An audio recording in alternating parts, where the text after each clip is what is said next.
Está na hora da nossa consulta com o Dr. Drauzio Varella.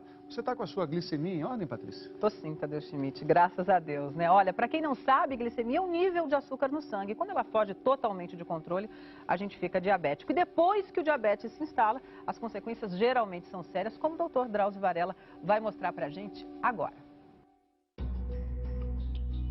Fui no médico, né? E deu diabetes, né? Eu passei a seguir o regime, mas eu descuidava do regime. Quando eu me sentia mal, eu seguia o regime. Quando me sentia bem, abandonava de novo. Foi quando a infecção pegou no calcanhar e minha glicose não baixava de jeito nenhum. 600 e pouco, 700. Estava me dando fraqueza, o processo de muito vômito, qualquer coisa que eu comia eu estava começando a vomitar. E o suor, porque eu suava demais. Segundo os médicos, quando eu cheguei ao hospital, disseram que eu estava com gangrena úmida, que eu corria até o risco de perder o pé. Diabetes é tão comum que você pergunta para o amigo, como vai sua mãe? Ele responde, tá ótima, só o diabetes um pouquinho descompensado. Ótima? Na verdade a mãe dele está mal. Diabetes descompensado prejudica a visão, o funcionamento dos rins e a circulação do sangue.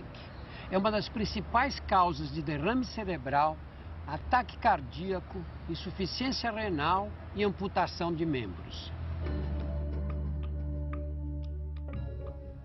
Wolff descobriu que tem diabetes há 12 anos, mas nunca se preocupou muito com as consequências da doença. Coisas que eu não posso mais comer, por exemplo, manteiga, por exemplo, catupiry.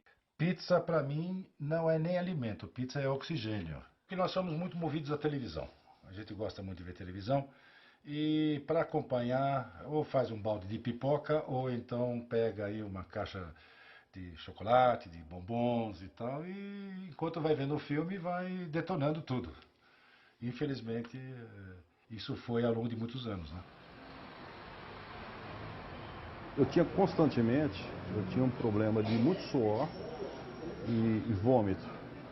Bom dia, bom dia, bom dia. Minha reação foi procurar um gastroenterologista, porque como eu vomitava, eu achava que eu tinha um problema no estômago. E procurei um gastro, ele pediu uma série de exames. Quando eu levei os exames para ele, ele verificou que o problema não era gástrico. Ele estava com uma glicemia de 610. Imediatamente ele falou, você deve estar com problema de diabetes. O diabetes é uma doença traiçoeira. É possível viver muito tempo com níveis elevados de açúcar no sangue sem nenhum sintoma. Mas quando os danos se instalam, são irreversíveis. O diabetes levou o Regis à insuficiência renal. Por causa dela, 3 vezes por semana, Regis precisa passar 4 horas ligado à máquina de hemodiálise, que faz o papel de rim artificial para eliminar as impurezas da corrente sanguínea.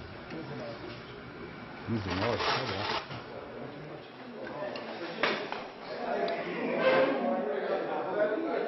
Quando você descobriu que estava com diabetes? Em 2003 eu sofri um acidente de moto. Tive uma quedinha leve, fui para o hospital, tomei 3 pontinhos no calcanhar. Fizeram raio-x da minha mão e do meu pé e me mandaram embora para casa. 5 dias depois eu tive uma parada respiratória dentro de casa. Em casa? É. Aí dei entrada novamente no hospital. Aí constataram que meu pâncreas tinha sido fissurado e uma parte do meu rim tinha sido esmagado. O acidente provocou um traumatismo grave no pâncreas, o órgão que produz a insulina. Sem insulina, a glicose se acumulou no sangue de Diogo. Ele ficou com diabetes. Poucos dias de excesso de açúcar no sangue foram suficientes para que o ferimento no pé infectasse. O diagnóstico então foi feito na sua segunda estadia no hospital, né? Na primeira já foi constatado que minha glicose estava muito alta, 600 e pouco, 700. Muito alta. E não conseguiam controlar ela. Aí quando eu cheguei no outro hospital, foram abrir o curativo, a infecção estava muito grande no meu calcanhar. Aí eles já tiveram que cortar meu calcanhar todo e o osso ficou de fora. Foi quando a infecção pegou no calcanhar e minha glicose não baixava de jeito nenhum.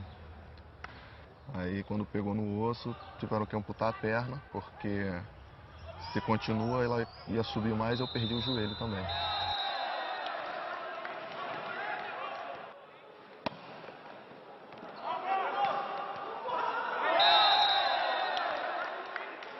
A perda de sensibilidade nos pés é um problema sério no diabetes.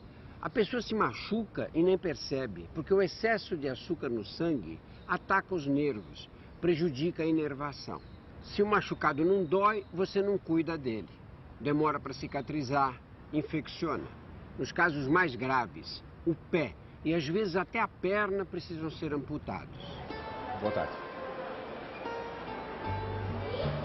Como em outros casos de diabetes, a sensibilidade dos pés de Wolf diminuiu. Ele machucou o pé e não percebeu. A ferida não cicatrizou. Não tenho sensibilidade, eu não sinto dor. Então, se eu me machuco no pé, eu acabo achando que eu não tenho nada, porque eu não sinto dor. Eu acabei machucando o dedão esquerdo. Eu não dei muita importância, 3 dias depois a coisa realmente tinha se complicado, porque inflamou. Segundo os médicos, quando eu cheguei ao hospital, disseram que eu estava com gangrena úmida, que eu corria até o risco de perder o pé. Eu sabia de ouvir falar, de ler alguma coisa, mas eu não sabia da seriedade da coisa. Obviamente eu não sabia que era tão sério e que poderia progredir tão rapidamente.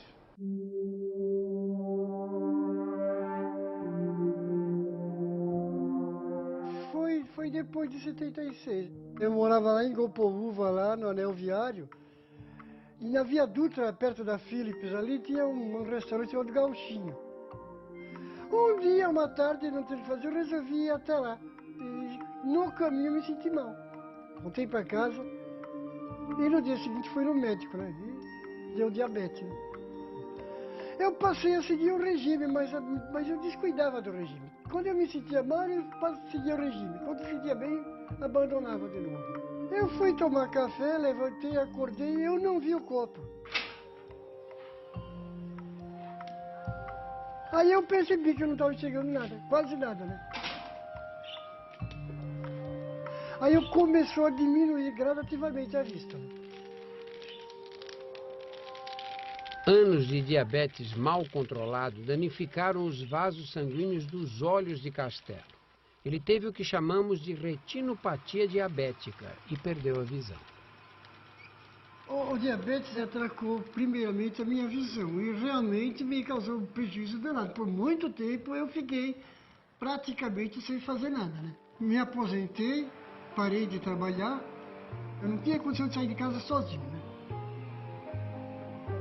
Eu passei um período muito complicado, o primeiro ano para mim foi um dos mais difíceis, né? Para me recuperar, porque eu sempre me senti uma pessoa saudável, que nunca tive problema, de repente eu tenho que fazer um tratamento desse. E foi uma coisa muito radical, para mim foi muito forte.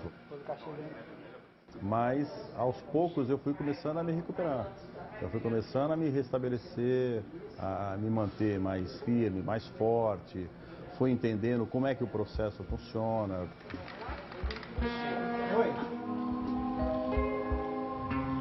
Quando a pessoa, por um acaso, tiver diabetes, ela apresenta uma diminuição da sensibilidade nas extremidades, tanto nas mãos quanto nos pés. Isso ocasiona o quê? A dificuldade de reconhecimento dos pontinhos braille, que são bem pequenos. Vaga. Não é vaga? Então, aí o processo é mais lento, mas não é impossível. A primeira linha, você já vai para a linha de baixo. Vamos lá, vai. Falei a primeira letra.